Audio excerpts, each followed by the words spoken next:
Where are our leaders? We're facing many challenges today, and there's so many different angles to these challenges. First, the COVID-19 pandemic, which is not gone. Resurgencies in different cities and different parts of the world. Can we get out of quarantine? Are we opening up? Stage 1, stage 2, the debates. The health questions continue to plague us. There is no vaccine. Has it been contained? Has it been slowed down? Has the curve been flattened? And then, of course, the derivative effects on the economy, on our jobs, on the state of the government, on our relations with other countries, our children, schools, summer camps, our entertainment industry, our food industry, our travel industry. The list goes on. And then, just when we thought it was safe to get back into the water, as the expression was said, another pandemic, the raging unrest, racial tensions that has consumed the headlines. And that too has many derivative and secondary stories. And then there's the exponential impact. There's one glaring element and storyline that I have not really seen been covered. And glaring it is. And extremely relevant. And that is the question, where are our leaders? So you'll say, what do you mean? We have leaders. We have a president of the United States. We have governors. We have mayors. We have business leaders. We have other leaders. Well, let's define what a leader is. Is a leader an administrator, a firefighter, meaning puts out fires, reactive? In that sense, yes, we have quite a few. What I mean by a leader is, imagine when you were in school, when you were in college, at work, a leader is a motivator, is an inspiration, is someone that bolsters our spirits. During war, the commander-in-chief, the head of a division, they not just give a pep talk, they're a living example of courage, fortitude, that no matter what the challenge, we will forge ahead. I have not heard a speech given by any of the so-called leaders of our society, in this country or in any other country, whether a political leader, a business leader, an entertainment leader, a sports leader, you name it, any industry that has given a talk to us about the magnitude, about the majesty of the human spirit, about how we can use this as an opportunity to become great people, that we should have the courage and the confidence that we will conquer this as we have conquered so many other devastating diseases and epidemics and pandemics and other challenges of the past. Someone that just makes you feel confident that we're really forging ahead. A proactive voice, not a reactive one. Not just putting out a fire, okay, how are we going to contain this? In the medical community, it's been so reactive. Now, to justify, yes, it is a pandemic. It's a strain that's not been seen before. So you can say, hey, how could you expect from doctors and medical authorities who are honest? They can't lie and say, no, we have this under control. So the only thing they can do is to contain it. We're not talking about being dishonest. That's the facts on the ground. But then there's another dimension to it. It's like having that doctor, you're fighting, God forbid, cancer or some other illness, and the doctor comes in and has that calming voice and says, it's challenging. These are the realities on the ground, but there's the human spirit. There's a power in the immunity system of a person's mind, heart, and soul. That is glaringly lacking in this whole conversation. And that's what I want to address.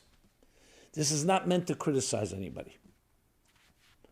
So if you think this is a pro-Trump or anti-Trump conversation, or pro-Pelosi, anti-Pelosi, or this side of the aisle, that side of the aisle, no, that's not where I'm coming from. This is a collective that affects us all, and everyone on one hand has been lacking in this regard, and on the other hand, perhaps is clueless. Can you demand of a leader to be a leader if they're clueless? They don't even know what a leader is.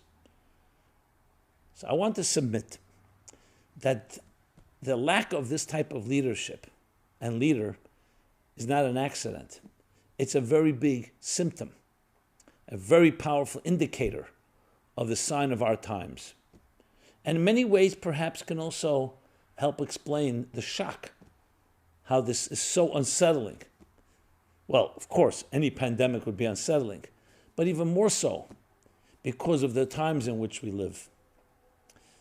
There's a fascinating statement in the Talmud that says, every generation gets the leader it deserves, which means a leader is like a mirror image of the generation, of the times. So let's talk about leadership. Let's talk about leadership, and then we will return to think about our times. Where are our leaders, these leaders? So what defines a leader? What is a leader? I mentioned before administrator, firefighter, paper pusher, fundraiser. What's a leader? In any industry, what is a leader? So our usually knee-jerk reaction, a CEO, the head of a company is a leader. The chairman of the board is a leader. The president of a company, the president of the United States is a leader. A head of state. Different names for it. Once they were called kings, monarchs, czars. Now they could be prime ministers, presidents, and so on. And this is in every industry. There are leaders in the business community. There are leaders in the educational world. Some of the definitions of a leader would be someone who has the experience, someone who's climbed the ladder, who's gained the trust. But if you go a step further, you could also say the leader is the most aggressive, the one that was most driven, most ambitious, often stepping over others, maybe the greatest manipulator. Is the leader of every industry that you know, that I know, the best, most competent person in that position? Or is the person that had a combination, sometimes a little luck, sometimes a little favoritism, nepotism, all the different factors? I'm not going to go through the whole analysis of it. But what do we expect of a leader? We expect of a leader is to guide the ship, whatever that ship may be. So there is the debate, usually during presidential elections in the United States, is a leader, the president, an excellent administrator, excellent delegator, excellent manager, or is it truly a visionary? And there's debates about it. Some say we don't want a visionary. Rather have someone who's a good, efficient delegator, efficient manager. Now, when things are going smoothly, it's like when the ship is in the sea and there's no storms and there's no setbacks and no challenges and no battles, you can get away with a mediocre leader. You can get away with a mediocre captain because there isn't much to manage. But when there's a crisis, when war breaks out, when the pandemic breaks out, when other challenges we face, then you start wondering and start seeing who's who. Warren Buffett said it about a completely different matter. When the tide is out, you see who's been swimming naked. When the lights are dimmed, you start seeing the cracks. Very often, the leaders that have risen in history were not even expected to be a leader, but they were faced with a real challenge, whether it was a war or another challenge, and they rose to the occasion because that's what was expected of them. Some did not rise to the occasion. So I have a chapter in Torah Meaning for Life called Leadership. What is leader? A leader. So in most cases, a leader is somebody who has to have a healthy ego, has to be driven, has to be ambitious. A leader is defined by what he is, what she is.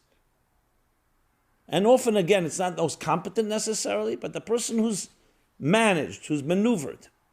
And we hope ethically. Sometimes it's not so ethically. When we talk about leader, by contrast, the true leaders in history, Moses is the quintessential leader, the one who led the Jewish people out of Egypt, the Exodus, the one who led them 40 years through a wilderness, tremendous challenges, the one who served as God's messenger to bring them the mandate. So some would call that a spiritual leader, an educator, a teacher, a rabbi, a rebbe. However you define it, what the Torah tells us about his leadership was, you know what? He was the humblest man that walked on earth. Humility. Interesting. Humility is a beautiful virtue. But is that the definition of a leader? As a matter of fact, you can argue a humble person may not be the best leader. Because a leader needs to be aggressive, needs to be dominant, needs to be forceful at times, persuasive. Humility is a beautiful virtue, but it may not always serve a leader well. And yet that's the description. This man was the humblest that walked on earth. Another description of Moses, a shepherd.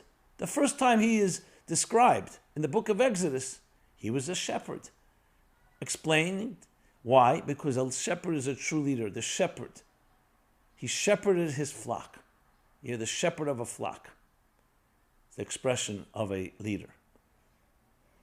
As we're told, Moses was a shepherd by his future father-in-law Jethro. And once it happened that among the thousands of sheep, he suddenly noticed one of the sheep disappeared. Wandered off. He began searching desperately, frantically, and finally found the sheep a while away, had gone off near a brook of water, sipping water. So he realized the sheep was thirsty. He felt bad. He lifted the sheep, put it on his shoulder, and carried it back to the flock. And that's what we're told. God said, if a human being can be that sensitive, when nobody's looking, nobody's watching, one sheep among thousands, to a sheep, this is a person you can trust with the people, with my people, to be a shepherd of these people. Again, an indicator of sensitivity to the person, to the people. So what is the true definition of a leader? Not what he is, but what he is not, what he does not have. Lack of arrogance, lack of pomposity, lack of self-assurance, self-righteousness. A leader is someone who's dedicated to a cause higher and greater than himself or herself. And as such, will be acutely sensitive to the people that he is leading or she is leading. Very different definition.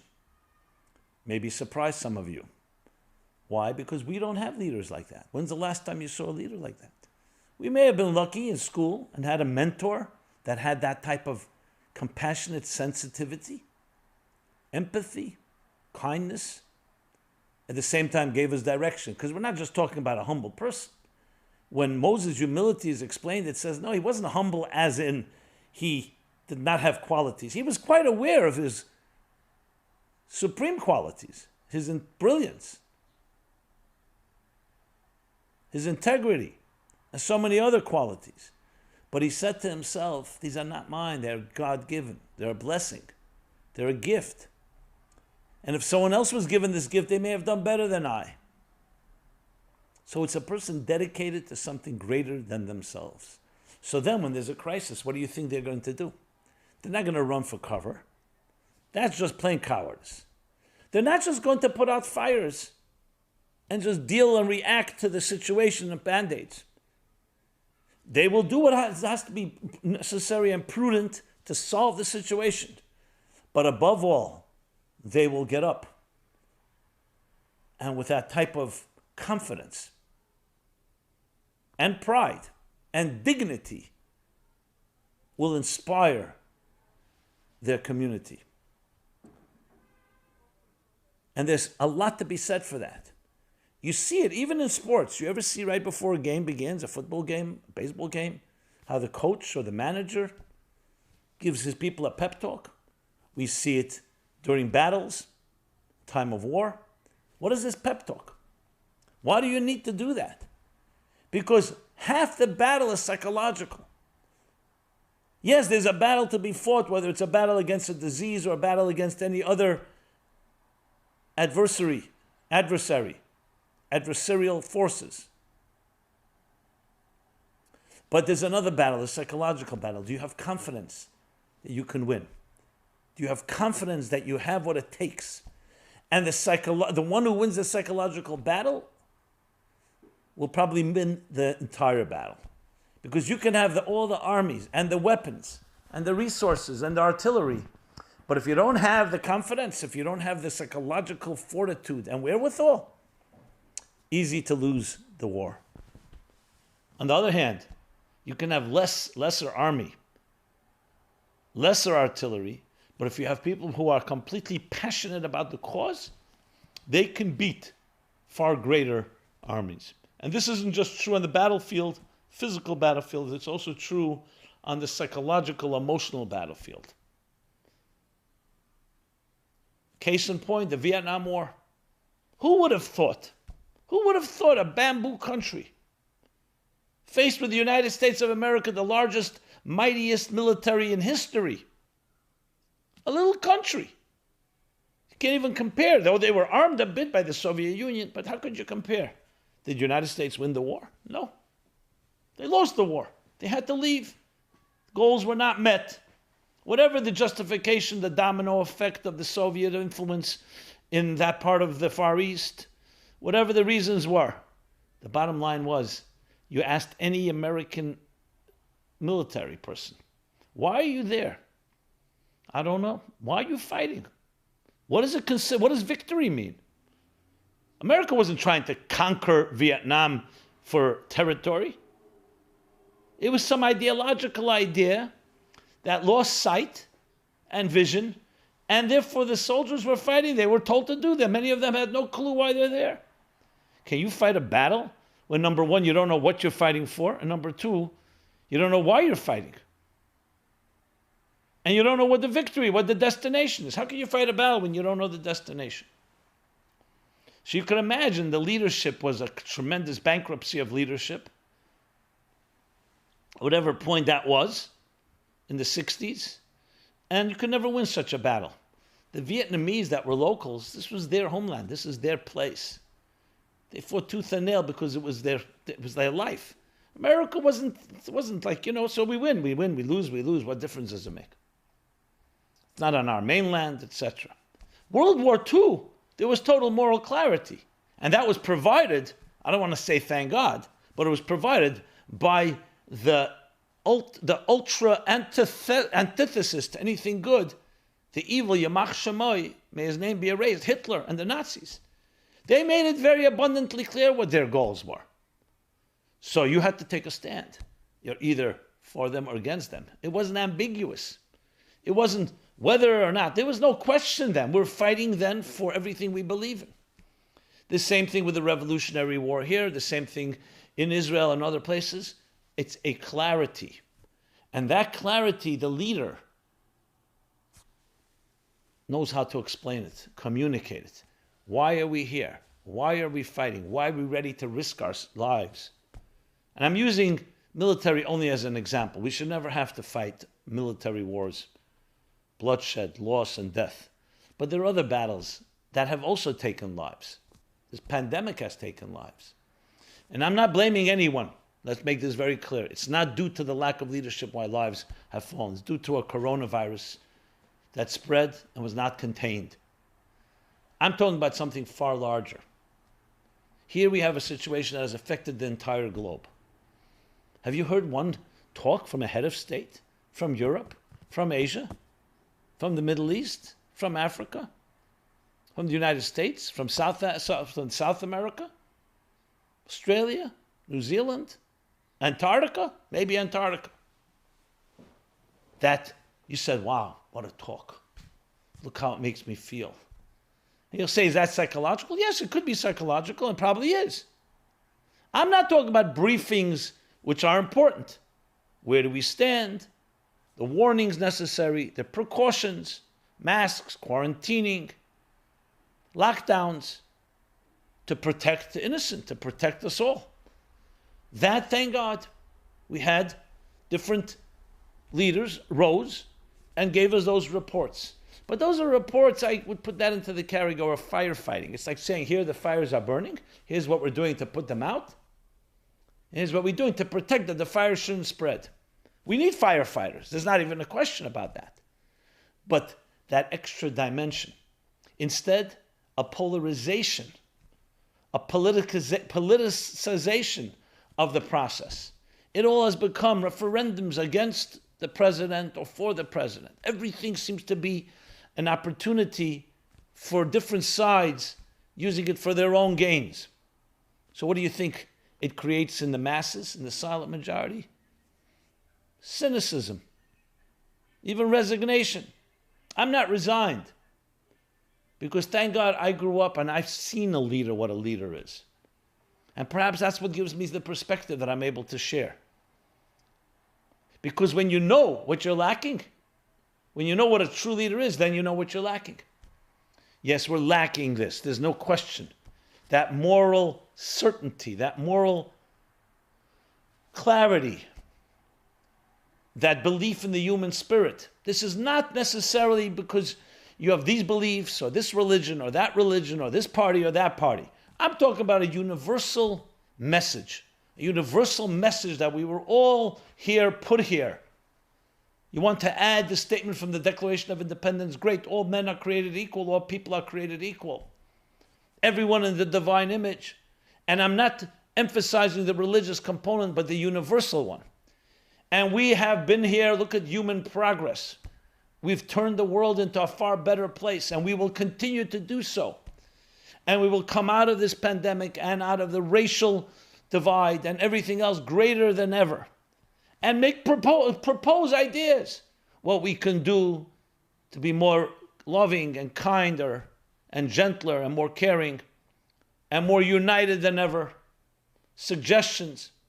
Yes, what has happened is no one has called this. This became a grassroots effort. Each of us became, in a small little way, a leader to the best of our ability, with all his ups and downs. But that type of voice is a glaring omission and a true headline that needs to be addressed. Because with it, it would give us a lot more confidence. I see much uncertainty. The unknown is very debilitating. And you don't always see the effects. It takes time to see the effects of an uncertain future.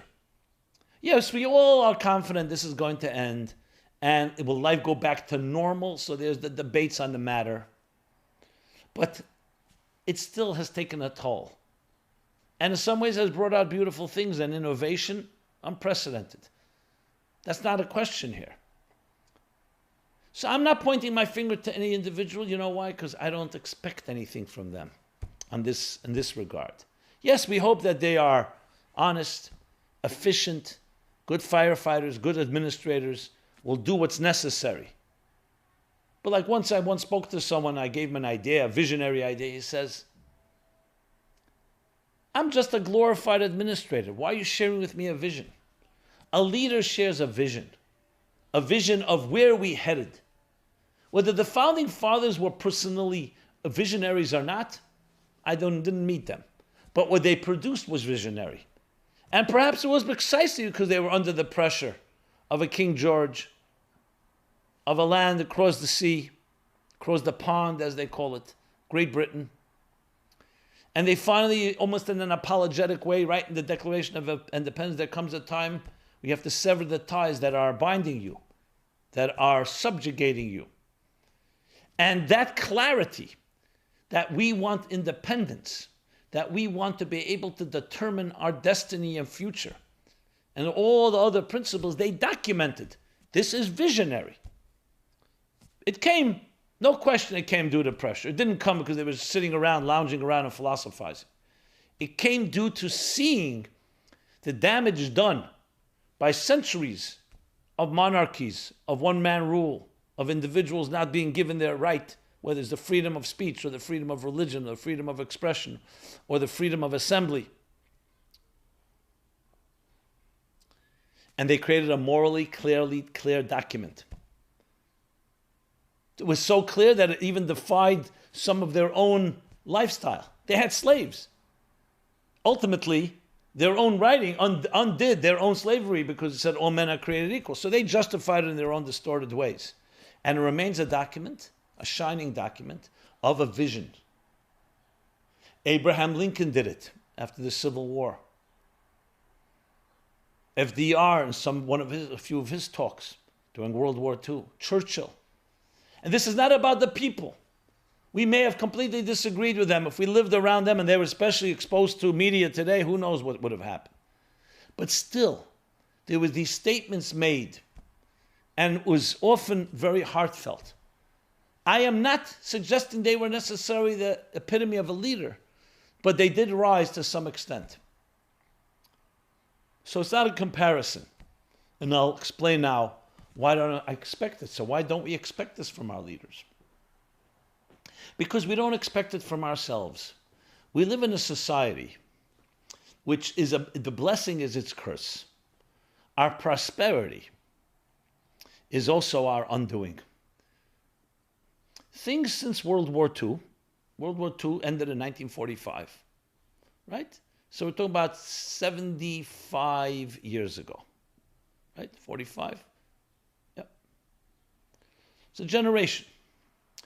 After World War II, there was a surge of prosperity.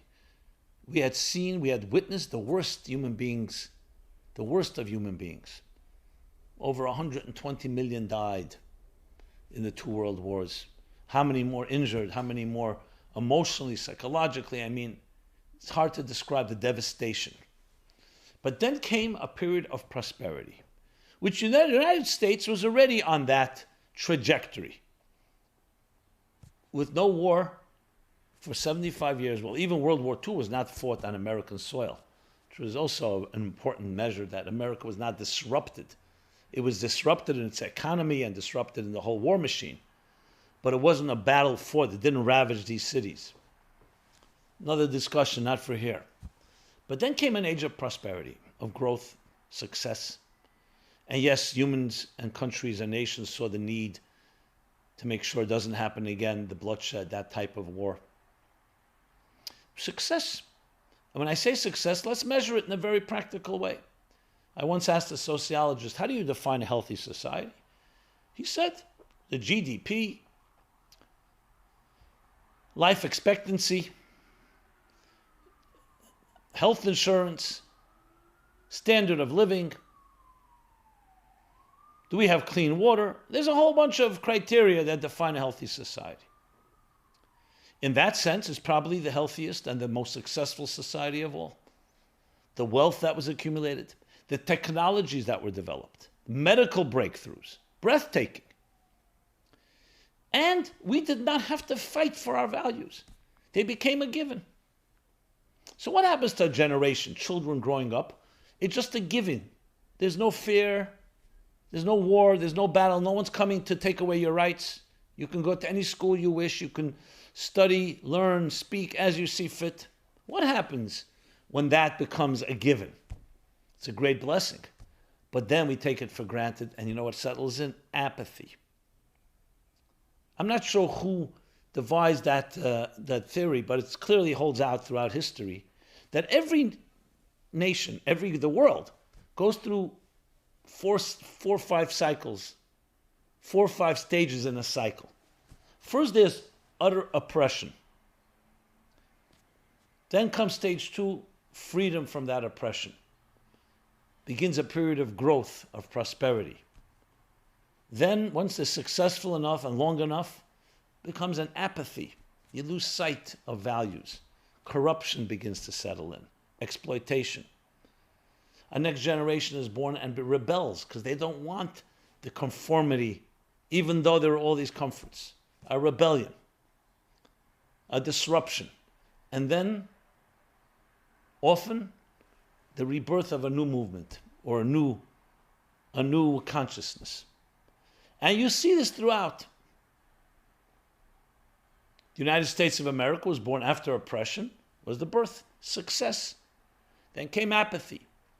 So the apathy, ultimately what it does is it erodes that sense of urgency. Material comforts become more important than higher values. And it's precisely because of the blessing.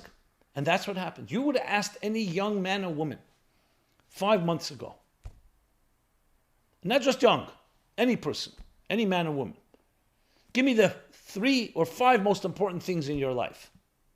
Priorities. The list would be, and I asked this question, that's why I'm responding, not a scientific survey, a study. The answer would be sexuality, relationships, love, and everything that comes with that. 2, maybe sports, making money, business, my entertainment and travels, my hobbies, my video games. And I'm not exaggerating. You would not have among the list, in that list, anything that's permanent.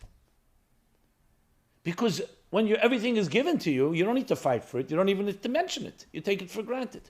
And if you ask someone, what are you ready to fight for? What are you ready to die for? I don't mean physically die. So committed? Yeah, I'm a Boston fan. That the Boston should win the World Series. Or some other passion. Sometimes complete nonsense, or sometimes some value and content to it. Obviously, people would also say being healthy, having a healthy family, and sometimes values would be thrown in. You ask somebody today, the answer is going to be very different. I hope it would be different. Today we'll talk much more about values, the love in my life. What do I believe in? What do I stand for? What am I ready to fight for? So when you have comforts like that, what do you think kind of leaders are going to be produced? Leaders that are in the image of the people and their standards. Most people could not live without Sunday football. Then extended to Monday, and then to Thursday, and the holiday seasons, etc., etc. Some people could not live without their soap operas, without their restaurants, without the theaters, without the Oscars. You name it. A whole schedule that everybody was bound to. That was not optional, at least in everybody's minds. So what kind of leader rises in an environment like that? A leader that's also that way. Likes to play golf, likes sports, likes sexuality. He's a leader among the people. Whatever their standards are, his standards are. This fantasy that our leaders should be a paragon of morality that is beyond us all, why? Yes, it's a nice illusion and a nice aspiration, but he's a leader like all of you. There used to be that joke, they would ask the question, the king of the fools is a greater fool or a lesser fool than the fools? So on one hand, you'd say, one second, if he's the king of the fools, that means he made it to be king, so he's a lesser fool. Or you could say the opposite. Since they're fools, who's the king of the fools? The greatest fool of them all. So leaders became a product of the society. A society became very lackadaisical, very apathetic about its true values. So then when the values are challenged, or life is challenged as it is now, and there's suddenly racial outbreak, what are you going to have? The leaders have all been educated. They're all part of us. They're part of the problem. They're part of lack of vision, lack of what do you stand for? What are you ready to fight for? We never had to answer that question. So what happens now? They're just not around. They weren't educated. They weren't trained. Because the people never needed it. They needed it, but able to get away without it. So our lack, the vacuum of leadership today is a direct result of our entire social situation, which you can also argue is one of the reasons that this pandemic, perhaps like no other, has so unsettled us. Because not only was it unexpected, everything was working. We had our schedules. We had what restaurants we're going to eat at in the next months. We had our summer plans, travel plans, school, everything suddenly. There was a baseball season coming. Who wasn't preparing? And those people who are baseball fans. Everything, the whole world around it. And each of these industries has sub industries. All that disrupted, upended, destabilized. What are we left with? Our own inner resources. Leadership? The leaders we elected, the leaders we've chosen, the leaders that climbed the ladder, whatever, whether they're corporate leaders or political leaders or sports leaders or entertainment leaders, or you name the industry, educational leaders, they were always administrators until now. So what suddenly you expect them suddenly to become what? So now, yes, they were firefighters. Thank God there weren't many fires to fight. Now there are, so all the firefighters are coming out to do what they have to do. Visionary, proactive. Have you heard anyone say, listen, this is the year 2020. It's the year of disruption. Amazon disrupted the last few years, the internet. Amazon disrupted the entire retail business. Technology in general is disrupting the dinosaurs and the old models. President Trump disrupted Washington, Republican and Democratic, and everybody else. It's an age of disruption. Disruption is meant to lead to greater realities, to greater truths. That's what happened in the Black Plague, the Middle Ages. That's what happened after other pandemics. Give us a history lesson. Not a history lesson. Learn from the past and say 2020, in 2030, 2025. Without giving a necessary exact date. We are not just going to grow through this. We're going to become greater than ever. We're going to eradicate disease. Give up game plans, some vision. Then, of course, we have to also work on the ground level. That's what a good leader does. Offers vision, offers confidence, offers hope. And above all, I would like to use the word spiritual vision. Because at the end of the day, the human spirit is so critical here.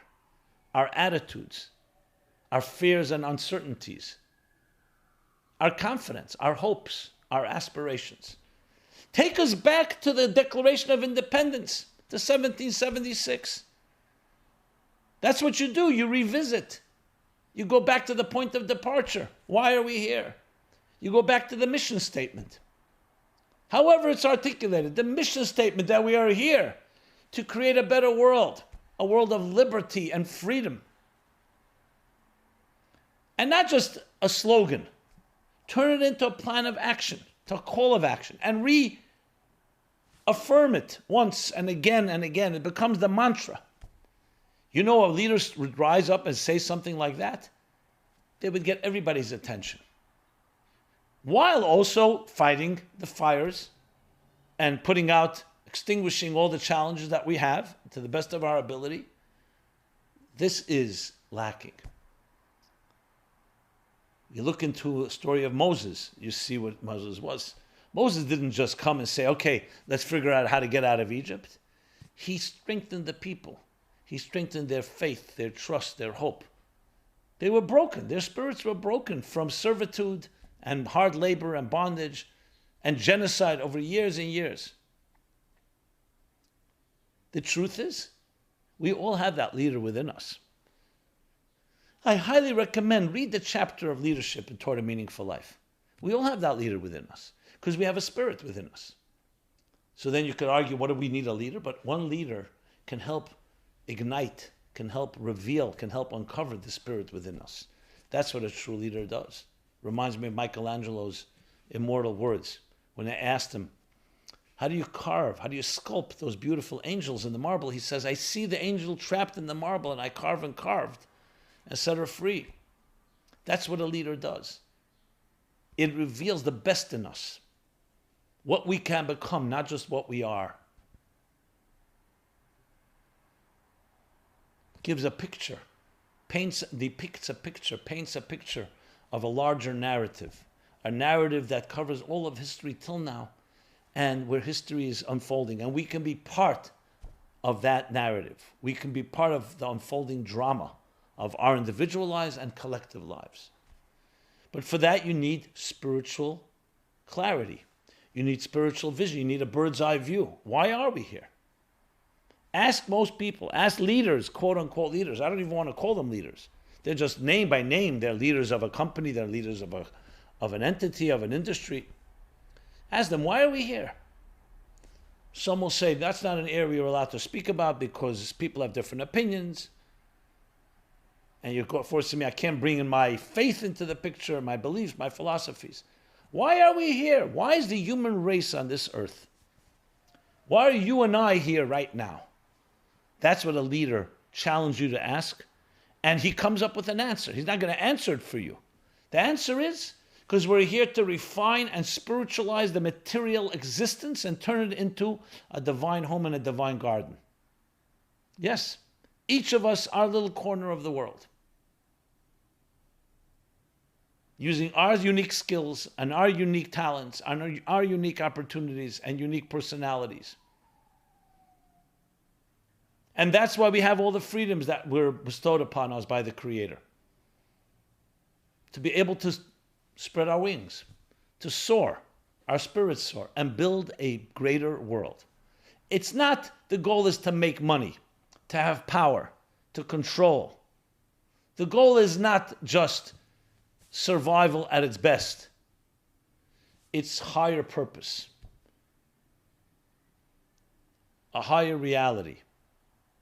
The world itself, the material world, is a hostile world. Hostile to each other and hostile to its higher purpose. You can get so consumed when you're making money and you're controlled by your schedules and everything that you think is so important to your routine that you become a slave to your own routine. What the leader will tell us, no. You should not be defined. Your identity is not defined by what you do. What you do should be defined by who you are and why you're here. You're here to refine and spiritualize this material world. Be successful, be prosperous, make money, but realize it's all means to making your corner of the world a more loving, giving place. We can be takers or we can be givers. The purpose is to become a giver, not a taker. Not someone that hoards, but someone that spreads out, that illuminates, that shares, that inspires, that brings light, an ambassador, an agent of light in this world. This all resonates with us, each in our own way, not just to our loved ones, but to the entire world, because you know what? We're all one large organism. We're all pieces of a larger mosaic, a larger symphony. Each of us has our unique music to play. I'm not writing the speech for the visionary, for the leader, but maybe I am. Maybe this is part of that speech. Live up to who you are meant to be. Not just survive, react, conform, follow. Be proactive, lead, initiate. You have everything you need inside of you. And what better time when your schedules are disrupted? That's exactly what we should be doing. A call to civility, a call to higher service. There's a pandemic of racial outrage. Some of it legitimate, some of it overblown, some of it exploitive. And even that you have to be careful what to say today because people are trying to control. But if you're going to be honest with integrity, let's look at everything. Let us call the human race to the better angels within us. Whether you're black or white or Hispanic or Asian or Chinese or whatever culture, race, nation, we are all part of the symphony. Hearing a message like that, I would say daily, a good leader would make sure. It doesn't always have to be in a speech. It could be in writing. Yes, we've gotten guidelines from the governments. What to do, what not to do, masks, not masks, 10 people, less than 10 people. These are all preventive measures which are necessary. This is what you come to hospital. They tell you, these are the guidelines. Here are the guidelines. Why didn't they print a booklet that says, here are 10 things you can do for your spirit, for other people? What we as a collective human race should be doing, individuals should be doing. And again, I don't think it's malicious. I think many are ignorant. They're clueless. So the best they can do is respond to the crisis. Reactive response to the best of their ability. In truth, I think some have also become corrupt, and that's not their interest is not that. Their interest is either to be reelected, or their interest is to shine, or to use this as an opportunity to shine. And perhaps they're doing good things as well. I'm not suggesting otherwise. But that humility to step back, it's not about you. It's not whether you're going to become a better politician. Now we'll say, oh, wow, this person rose to the occasion during this crisis. I trust him. And then, of course, there's the polarized other side of things that says, no, the whole thing is a selfish guy. You have two narratives. You don't even know who's right. You don't even want to know anymore. So then you ask yourself, where's that individual that rises?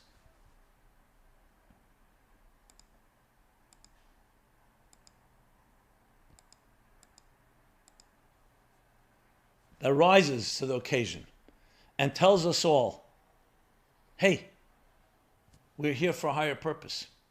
We will do what needs to be done on the ground level. I assure you that person would get reelected. But it can't be faked. You have to be real. You have to be like a Moses. It's not about you. It's about the divine purpose. Moses was the humblest man. Humility is critical. Not because the humble person will also not be arrogant and won't make mistakes. That's a big part of it. But it's also the humility. It invites everyone in to something. It's not about that person, it's the cause. Then, of course, you're going to trust something like that. And of course, you're ready to pay a price when you see the leader is paying a price. And he's in it with you. And he's the shepherd of a flock. And he's sensitive. And he's ready to listen to another perspective. Humility is what allows us to become greater than we are. To embrace a cause greater than ourselves. I would like to say and believe that this 2020, year 2020, which will be remembered for the corona COVID-19 pandemic, and will be remembered for the racial tensions and rifts, will not just be seen as a moment, a setback, where yes, we put out the fire at some point, we fixed things, but we only fixed the symptoms. We only dealt with the remedial, the immediate, but that it should be remembered as a year where we looked deeper and said, what is missing? What is missing? The big picture. This is a missing component that's not being spoken about. But if you think about it, you say, of course it resonates. The missing component. Where is the spiritual vision in all of this? Where's the bigger picture? Where are the leaders that can speak that language? They don't exist because those leaders are just, I don't want to say paper pushers. They're just administrators. They just happen to be in the position. Let's look at Hollywood. So there are leaders in Hollywood. Look what happens at the Academy Awards. They glorify themselves and each other. But what do they represent? They represent the best of us. They represent a moral vision. Some of them are wonderful people. I'm not criticizing them. But this is the country in which we live. Their exaggerated presence in our lives, that we look at them as the celebrity. When they walk by in the street, you'll look at them. You'll turn away from others. If Moses was walking and the number one actor or actress was walking in the street, we would turn toward the actor and actress. We've created our own, I don't want to say monsters, our own leaders in our image. That's what we worship. Sports heroes. Then you suddenly hear the sports hero was suddenly arrested for beating his spouse, for some other aggressive. You say, then you realize, 1 second, what were you worshiping in the first place? Did you think he was like the kindest, most refined person? You're worshiping his aggression. You're worshiping what he does on the field, not what he is as a person. Some of them are wonderful people. Some of them could be wonderful people. We've created, then celebrities, whether I just mentioned in Hollywood, sports, music celebrities. Some of them are geniuses. But do they stand up, the humble, spiritual messenger, ambassador of a higher truth? Where are they? I would think there'd be some songs being written. And I'm sure there will be. Maybe for commercial reasons, maybe for ulterior motives. But you'd like to believe that there's some that are, I'm not going to say prophets, but some would look at the bigger picture and talk about that spirit. But again, we live in a country, we live in a time, not just this country, the entire world, where that language doesn't really exist. Not in our schools, not in our homes, and definitely not in our clubs and sources of entertainment. This is what 2020 should be.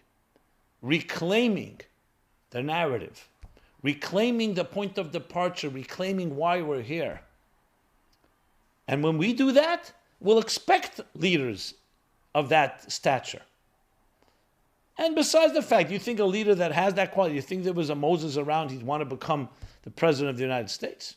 He'd want to become a leader in any of the communities or industries? Why would he? He stands for higher standards. Doesn't want to be the king of the fools. He doesn't want to be the king of materialistic success. He wants to introduce a higher picture. Perhaps if he was a true leader, he would say, I'll take on the challenge, and perhaps I can bring out the best in people.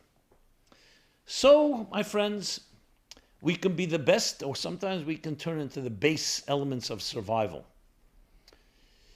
And we have the opportunity here. By asking that question, where are our leaders? We're compelled to answer that the leaders reflect us. Where are we? If we focus, refocus, and reclaim our own this destiny and do not betray the purpose of our lives individually and then collectively, and today with social media and all the technologies, it's easy to share this message. I assure you that leaders will emerge, and you may be that leader. I may be that leader.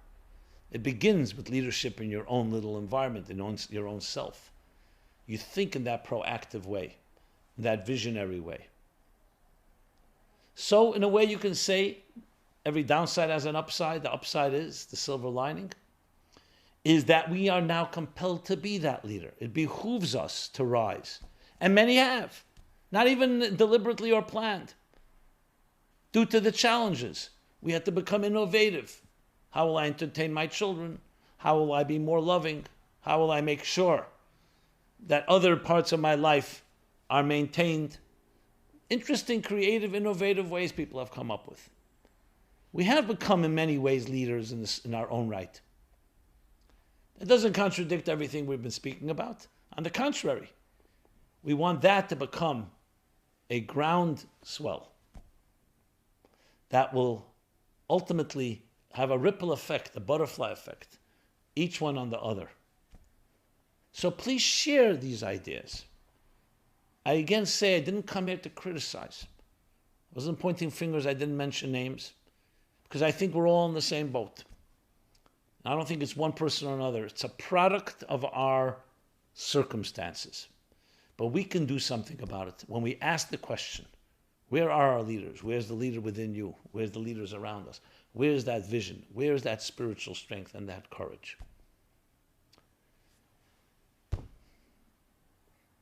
I'm confident. We ask the right questions and we propose suggestions. The question itself is already half an answer. We rise to the occasion. We become not part of the problem, but part of the solution.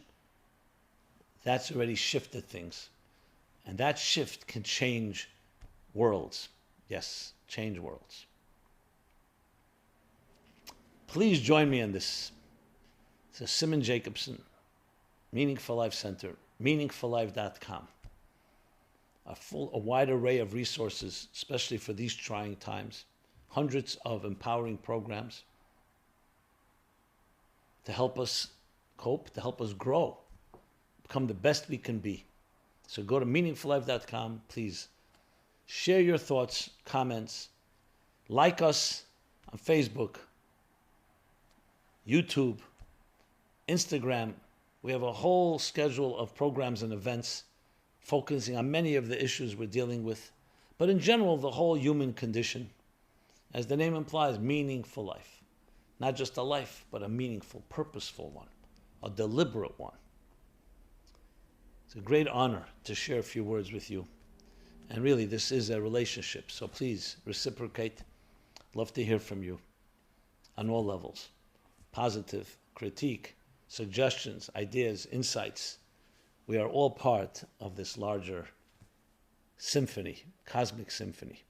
And we can make it happen and turn the world into one beautiful musical composition.